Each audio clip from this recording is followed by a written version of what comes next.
Di awal film kita akan dibawa ke suatu penjara dan di sana memperlihatkan seorang bos mafia yang akan dibebaskan pada hari itu. Terlihat semua napi yang bersorak-sorai untuk protes karena seharusnya hukuman si bos mafia masih beberapa tahun lagi. Namun karena hukuman bisa dibeli dengan uang seperti di Konoha, si bos mafia pun dapat mudah bebas. Bahkan diperlakukan seperti raja oleh para sipir.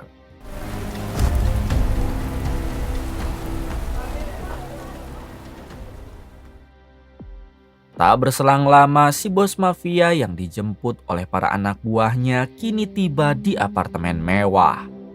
Ternyata para anak buah si bos mafia telah menyediakan 2 cabe-cabean untuk dinikmati. Sehingga si bos mafia langsung masuk ke dalam kamar.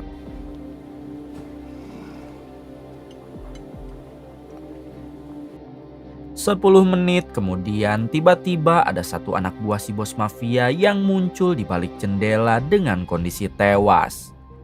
Alhasil para anak buah si bos mafia yang lain langsung waspada. Karena sepertinya telah ada satu penyusup yang masuk. Selanjutnya datanglah seorang pria dari pintu depan dan langsung membantai para anak buah si bos mafia.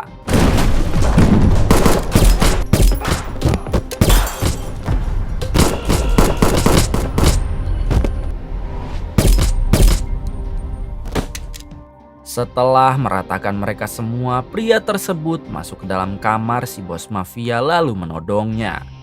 Diberitahu kalau pria ini bernama William Beng yang merupakan pembunuh bayaran paling hebat. Di sini si bos mafia sempat menawari Beng seluruh hartanya asalkan dirinya tidak dihabisi. Namun karena Beng sangat profesional, ia pun tidak menerima sogokan apapun lalu menghabisi si bos mafia. Sore harinya terlihat Beng yang sedang berada di markas berkumpul dengan para pembunuh bayaran lainnya.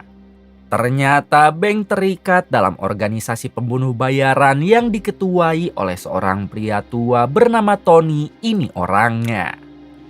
Di hadapan para pembunuh bayaran lainnya, Tony selalu membanggakan Beng karena ia adalah anak buah terbaik. Tak pernah ada satu misi pun yang gagal ketika Beng yang menjalankannya. Setelah mendapatkan banyak pujian dan terima kasih dari Tony, Beng izin pulang karena pekerjaan hari ini sudah selesai.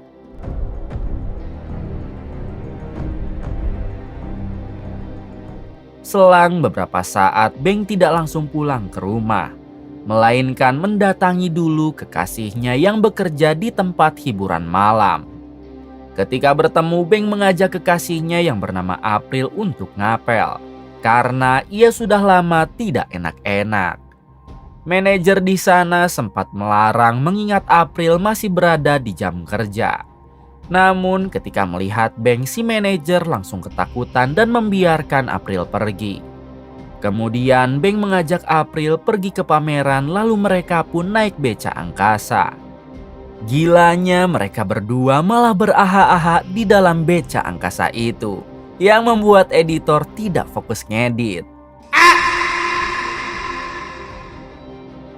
Keesokan harinya terlihat Beng yang sedang berolahraga untuk menjaga kebugaran di tubuhnya.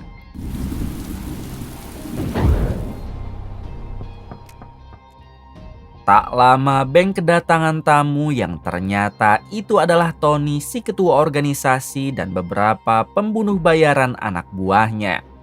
Kemudian Tony meminta anak buahnya yang memakai kupluk untuk memberitahu Beng tentang kabar pernikahannya.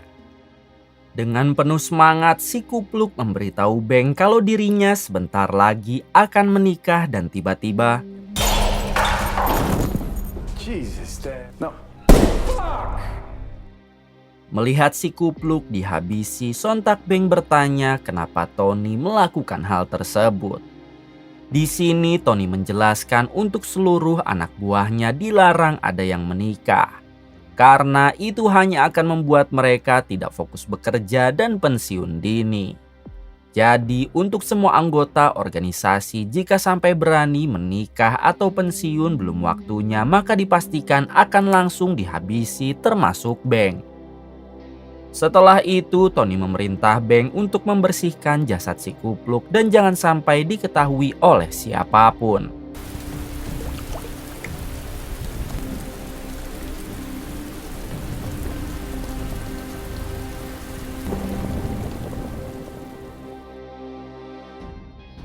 Malam harinya Beng pergi ke salah satu klub malam untuk merefresh sejenak pikiran. Di sana Beng memesan beberapa minuman dan cemilan untuk dinikmati. Tak berselang lama tiba-tiba ada seorang pria tak dikenal datang dan langsung menembaki Beng beberapa kali. Let me help you with that. Beng yang terluka sangat parah, ia pun langsung dilarikan ke rumah sakit agar mendapat pengobatan.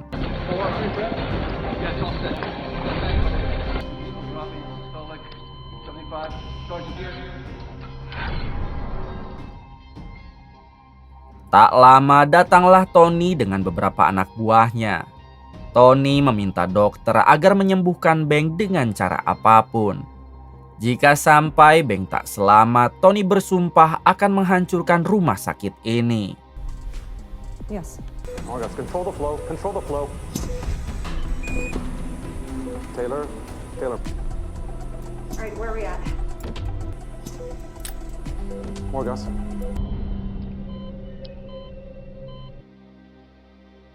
Tiga minggu kemudian terlihat Beng yang baru sadar dari komanya. Lalu Beng bertanya kepada dokter apa yang terjadi.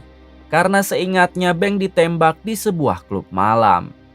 Dokter menjelaskan kalau Beng baru terbangun dari koma selama 3 minggu. Ada 7 peluru yang bersarang di tubuhnya. Bahkan 1 peluru merusak jantung Beng. Untungnya 1 hari setelah Beng masuk rumah sakit, ada seorang pria mengalami kecelakaan hebat bahkan tubuhnya rusak parah. Namun jantung pria itu masih berfungsi. Sehingga dokter meminta izin kepada keluarganya untuk mendonorkan jantung pria tersebut kepada Beng. Mengingat pria itu sudah tak akan selamat.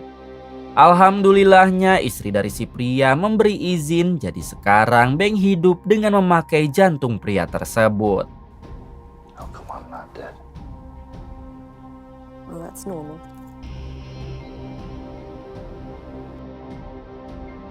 Hari-hari berikutnya terlihat Beng yang berangsur membaik. Bahkan dokter sudah mengizinkan Beng pulang karena kondisinya telah pulih total. Kemudian Beng dijemput oleh Tony dan para anak buahnya lalu dibawa pergi ke markas. Let's go. Setibanya di markas terlihat para anak buah Tony yang sudah menyiapkan pesta kecil-kecilan untuk Beng sebagai perayaan karena Beng telah kembali. Tony juga menyediakan hadiah spesial untuk Beng yang tak lain adalah kelapa orang yang dulu menembak Beng saat di klub malam. Ternyata orang tersebut adalah adik dari si bos mafia yang saat di awal film Beng habisi. Di sini Tony memberikan stick bisbol kepada Beng lalu mempersilahkan Beng untuk menghancurkan kelapa orang yang telah menembaknya sebagai pelampiasan dendam Beng. Akan tetapi Beng menolak karena percuma jika memukuli orang yang sudah tiada. Setelah pesta berakhir, Tony mulai menugaskan lagi Beng untuk menghabisi seorang pria targetnya. Tony berharap Beng masih sama seperti dulu yang tak pernah gagal menjalankan misi. Just, I don't feel like playing head hockey right now. What's going on? Are you pissed off? What's up?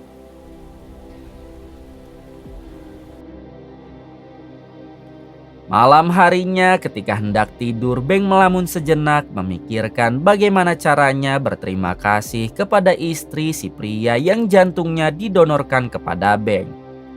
Beng juga sebenarnya ingin tobat dan sudah tak mau menjadi pembunuh bayaran. Namun daripada harus berurusan dengan Tony bosnya, Beng hanya bisa menuruti semua perintah Tony. Hari berikutnya terlihat Beng yang sedang menyiapkan senjata untuk kembali memulai pekerjaannya, yaitu menghabisi target dari Tony. Kemudian Beng pergi dari rumah untuk mulai melakukan pemburuan terhadap targetnya.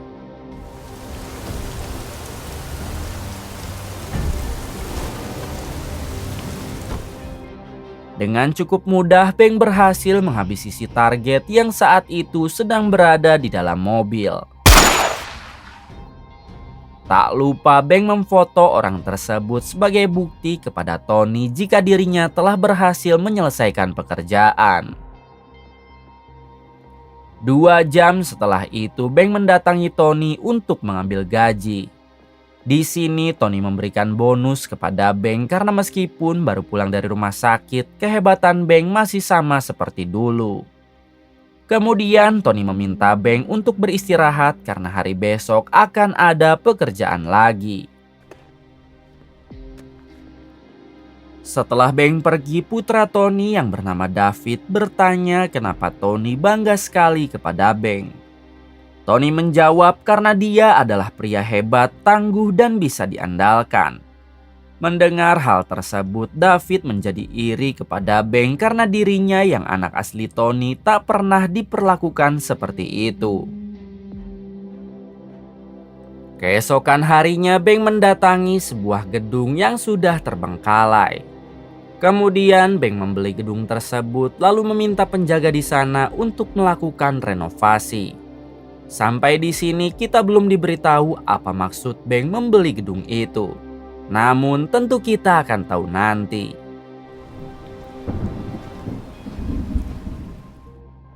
Selanjutnya Beng kembali ke rumah dan di sana sudah ada April pacarnya yang menunggu. Akan tetapi Beng malah bersikap dingin dan sama sekali tidak mempersilahkan April masuk ke dalam. April pun bertanya kenapa semenjak keluar dari rumah sakit perilaku Beng menjadi berubah 180 derajat. Namun lagi-lagi Beng tidak menjawab dan hanya memberi April segepok uang lalu memintanya pergi dari sana.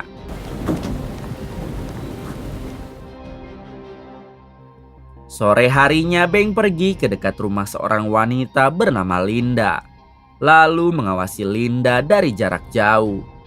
Ternyata Linda ini adalah istri dari pria yang mendonorkan jantungnya kepada Beng. Kemudian Beng membuntuti Linda sampai masuk ke dalam supermarket. Di sini Beng memberanikan diri untuk menghampiri Linda lalu berterima kasih karena Linda telah mendonorkan jantung suaminya. Melihat Beng sudah sembuh total, Linda nampak senang dan bertanya apakah yang Beng rasakan setelah menggunakan jantung suaminya. Beng menjawab kalau dirinya lebih tenang dan tidak mudah emosi. Kemudian mereka berdua lanjut mengobrol sambil mengelilingi taman, menceritakan tentang kehidupannya masing-masing. Yeah, it's a step above lady shoe. I sell antiques. Maybe I'll see you around. Sam has my husband's eyes. I will.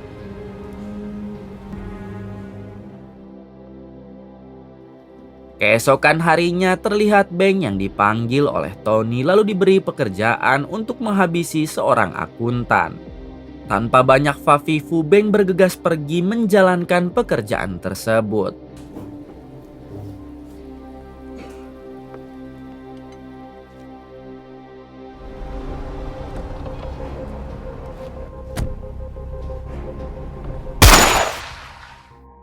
Setelah berhasil menghabisi si akuntan, Tony memberi lagi Beng pekerjaan yang mana Beng ditugaskan untuk menghabisi beberapa targetnya. Dengan mudah Beng langsung menghabisi orang-orang yang Tony maksud.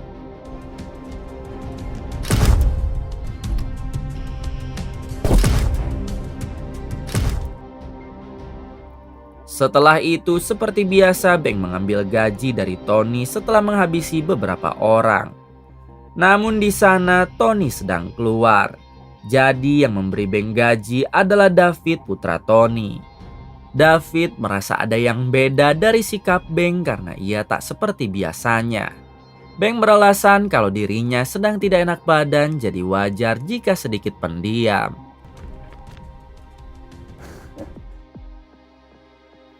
Setelah itu David mendatangi apartemen pacarnya untuk meminta jatah. Namun ketika berada di parkiran, David melihat ada seorang pria bernama Beno yang baru keluar dari kamar si pacar. Tentu David menjadi emosi dan ia yakin kalau pacarnya telah berselingkuh dengan Beno. Kemudian David masuk ke dalam kamar, lalu melihat kasur berantakan yang artinya si pacar memang baru saja kuda-kudaan dengan Beno. Dengan cepat David menghampiri pacarnya yang sedang mandi wajib lalu menghabisinya.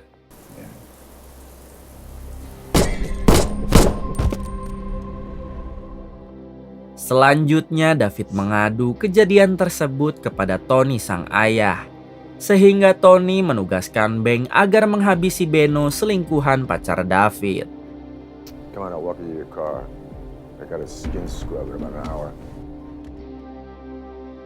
Selang beberapa saat terlihat Beno yang sedang jalan dengan pacar aslinya. Tanpa disadari rupanya Beng sudah ada di sana dan langsung menghabisi Beno.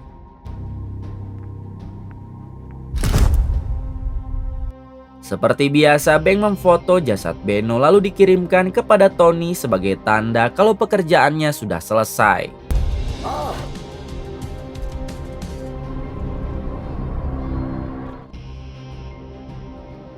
Di suatu waktu, Beng bermain dengan Linda beserta anaknya di depan danau. Terlihat mereka yang semakin dekat dan sepertinya Linda maupun Beng telah mempunyai perasaan masing-masing. Tanpa Beng sadari, rupanya April ada di sana lalu memfoto kejadian itu.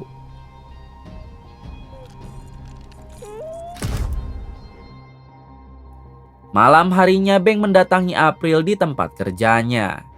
Di sini Beng memutuskan hubungannya dengan April karena Beng sudah merasa tidak cocok.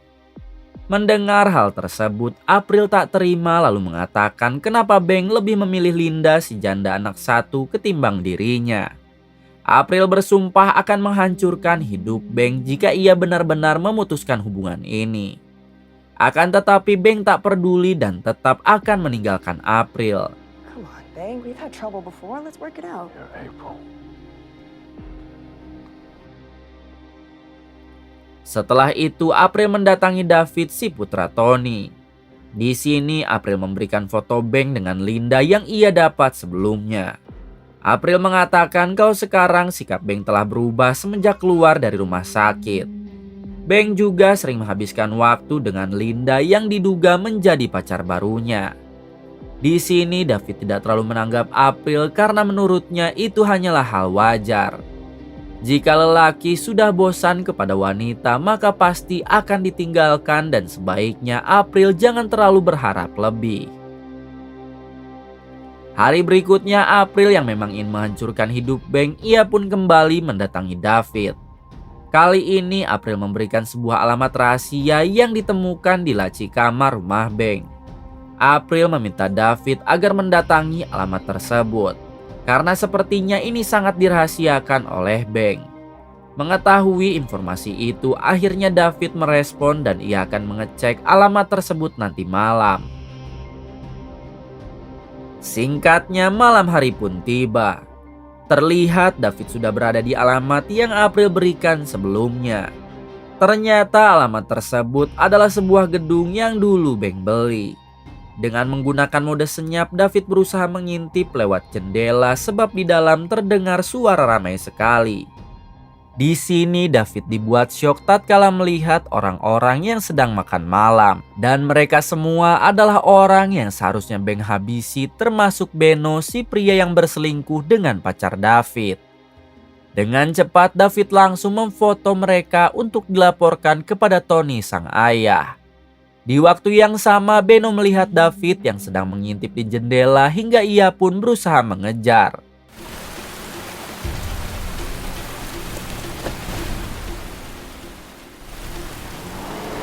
Sayangnya David berhasil melarikan diri dari kejaran Beno.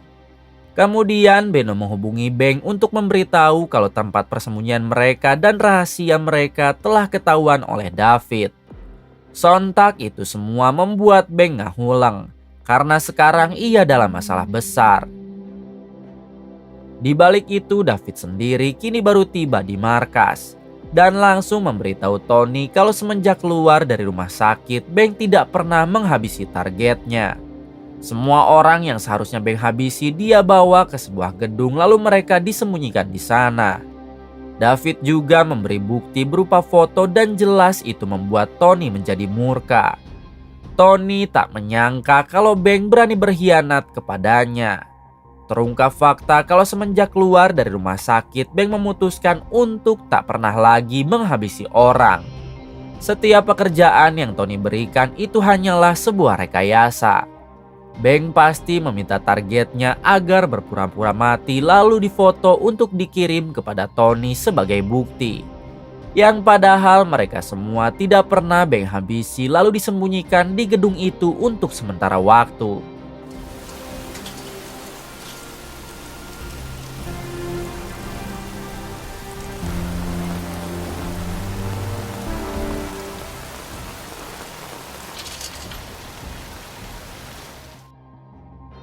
Kembali pada Tony yang sekarang meminta maaf kepada David karena selama ini tak pernah percaya kepadanya. Tony ingin David menghabisi semua orang yang ada di sana termasuk Bank. Jika berhasil, Tony akan memberikan kedudukannya sebagai ketua organisasi pembunuh bayaran kepada David. Akhirnya David setuju lalu ia pun segera mengerahkan para pembunuh bayaran lain untuk ikut membantu. Di tempat lain, Bank sendiri mendatangi Linda lalu memberikan uang 1 gepok. Bank meminta Linda agar pergi dari kota secepat mungkin. Dan ia berjanji akan menyusul setelah semua masalah selesai. Linda sempat bertanya memang ada masalah apakah sampai Bank melakukan hal ini. Bank berjanji akan menjelaskannya nanti karena sekarang sudah tidak ada waktu. We should call the cops. No.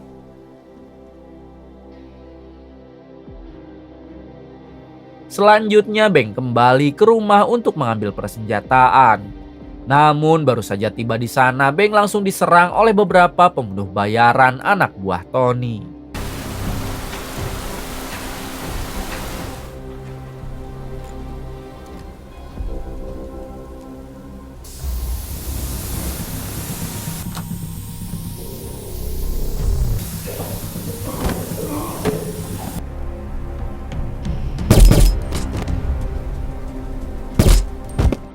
Setelah berhasil menghabisi para anak buah Tony yang ada di sana, Bank bergegas pergi ke rumah sakit.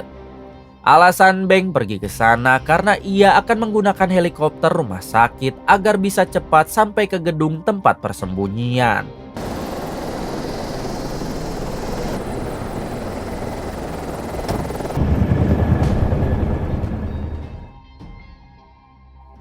Di waktu yang sama terlihat David dan kelompoknya juga sudah dalam perjalanan menuju gedung tersebut. Namun karena Bank menggunakan helikopter, ia pun sampai duluan lalu segera meminta semua orang untuk bersembunyi. Sedangkan beberapa orang yang bisa bela diri, Bank bekali senjata agar membantunya menyerang David CS nanti.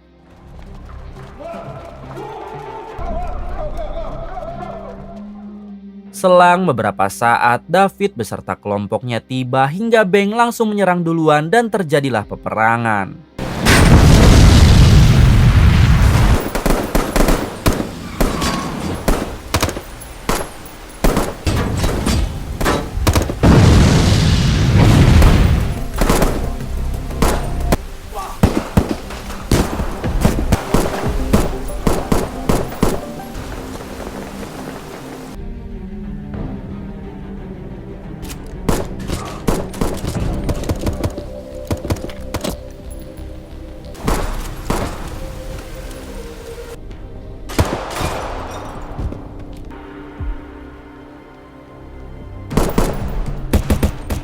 Di tengah peperangan terlihat Bank dan yang lain dapat meratakan semua anak buah David.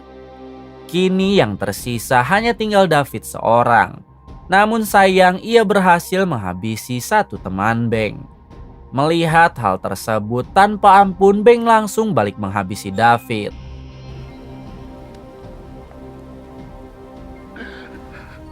No, fuck. No, no, no, no. Setelah itu Beng menghubungi Tony lalu mengatakan kalau David dan semua pasukannya telah rata. Beng meminta Tony agar sebaiknya tidak usah melakukan penyerangan lagi karena itu akan percuma. Mendengar hal itu Tony malah tertawa. Kemudian Tony meminta Beng agar cepat datang ke markas jika Linda dan anaknya tidak ingin tewas. Rupanya Tony telah berhasil menyekap Linda beserta dengan anaknya. Sontak Beng segera datang ke sana dibantu oleh beberapa orang termasuk Beno. I treated you like a second son.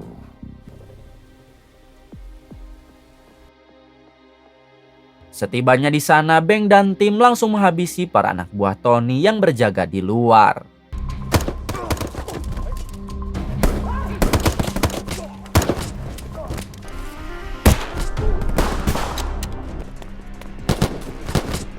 Selanjutnya, Beng dan Beno masuk ke dalam. Di sini Beno harus berhadapan dengan satu tangan kanan Tony, sedangkan Beng mencari di mana Linda dan anaknya disekap.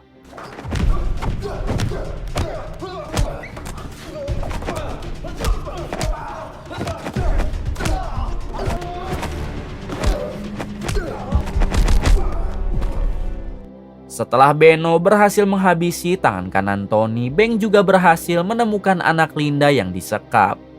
Namun ketika Beng akan mendekatinya, tiba-tiba April muncul lalu menikam Beng dari belakang. Beruntung Beng dapat membalikan keadaan, lalu meminta April pergi dari sana jika tak ingin ia habisi. Setelah itu datanglah Tony yang berniat menghabisi Beng dengan kampak.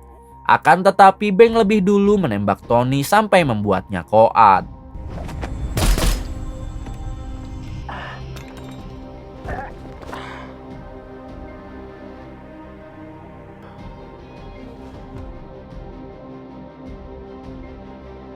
Adegan berpindah keluar markas, yang mana terlihat teman-teman Beng berhasil menyelamatkan Linda yang disekap di dalam bagasi mobil. Linda begitu panik sebab anaknya masih berada di dalam. Namun tak berselang lama Beng dan Beno muncul sambil membawa anak Linda.